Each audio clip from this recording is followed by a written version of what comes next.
Assalamualaikum warahmatullahi wabarakatuh. Perkenalkan, nama saya Muhammad Fareza. Saya dari S1 Pendidikan Guru Sekolah Dasar kelas 1B semester 1 dari Universitas Nahdlatul Ulama Surabaya.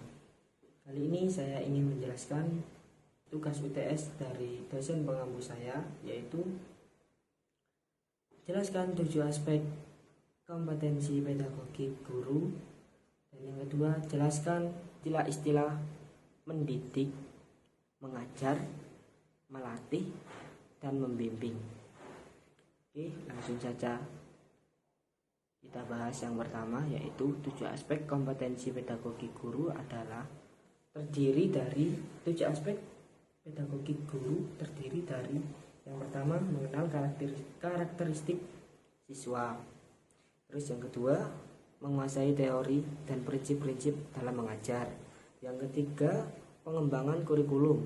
Yang keempat, kegiatan pembelajaran yang mendidik. Yang kelima, pengembangan potensi siswa. Yang keenam, komunikasi yang baik dengan siswa. Yang terakhir, yaitu penilaian dan evaluasi diri. Oke, dari 7 poin tersebut, saya akan membahas poin yang pertama, yaitu mengenal karakteristik peserta didik.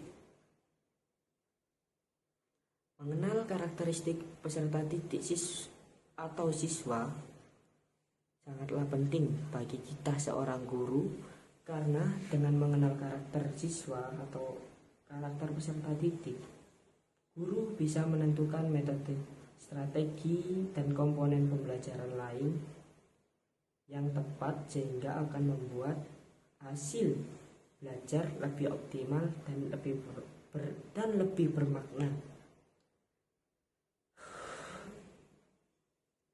Misalnya karakter siswa yang aktif dan senang bermain kurang tepat jika metode belajar yang kita pakai atau yang kita gunakan adalah ceramah, berpidato. Itu sangatlah tidak cocok.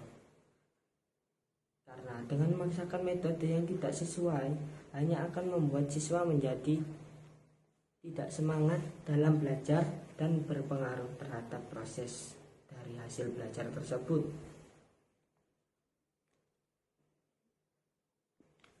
Dan mengenal karakteristik siswa atau mengenal karakteristik peserta didik juga berarti lebih memudahkan seorang guru untuk mengidentifikasikan minat, potensi peserta didiknya.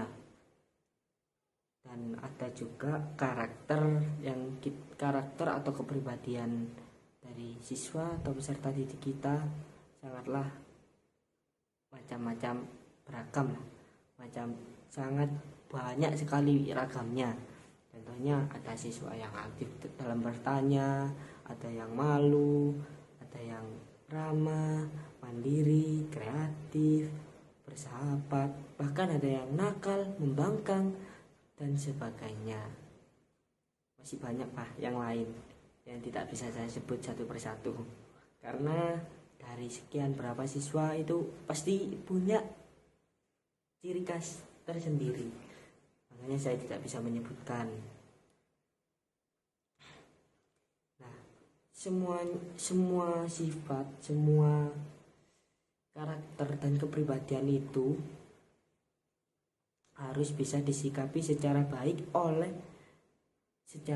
dan bijak oleh guru tersebut. Contoh karakteristik peserta didik ya, itu senang bermain, ada yang senang bergerak dan aktif, suka bekerja dengan kelompok, atau kita sebut kalau bahasa sekarangnya mahasiswa itu diskusi dengan kelompok, senang berimajinasi dan berkarya, senang melakukan sesuatu secara langsung, dan ada yang suka mengganggu dan ingin diperhatikan, atau istilahnya sekarang itu caper ya guys. Pertanyaan yang kedua, yaitu jelaskan istilah-istilah pendidikan. Yang pertama, mendidik, mengajar, melatih. membimbing. Ada 4 ya guys ya. Oke, kita telah satu persatu. Yang pertama, mendidik. Mendidik itu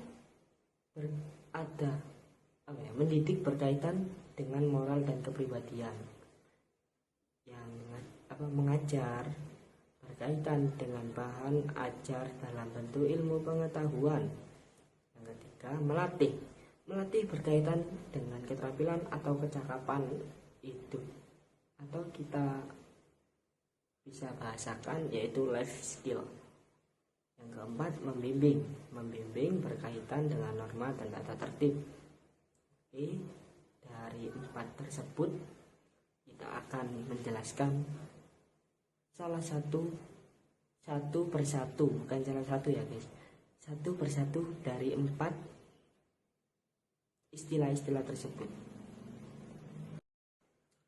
Oke, sekian dari saya. Yang pertama, itu materi yang pertama, dan saya ingin membahas materi yang kedua. Melatih berkaitan dengan keterampilan atau kecakapan hidup, atau yang kita sebut sebagai life skill.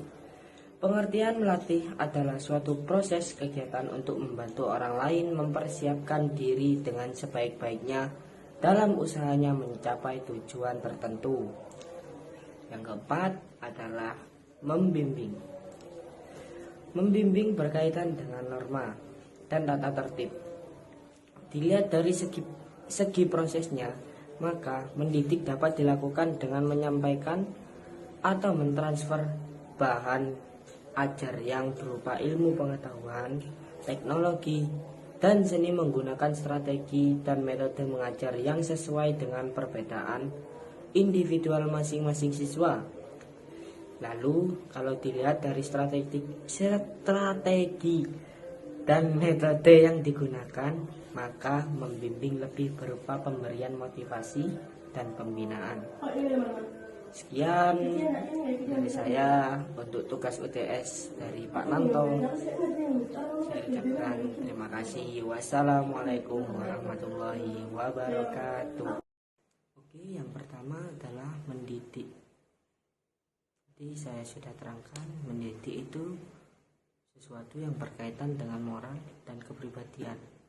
Pengertian umumnya mendidik adalah itu mengajak, memotivasi, mendukung, membantu, menginspirasi orang lain untuk melakukan tindakan positif dan bermanfaat bagi orang lain. Itu yang mendidik. Sekarang beralih yang kedua, yang mengajar. Sudah saya jelaskan tadi, mengajar itu sesuatu yang berkaitan dengan bahan ajar dalam bentuk ilmu pengetahuan. Pengertian mengajar adalah menuntun dan membimbing bagi peserta didik atau siswa dengan penuh kasih sayang sebagaimana dia mengajar anaknya sendiri. Itu pengertian umum dari mengajar. Terus yang ketiga, melatih.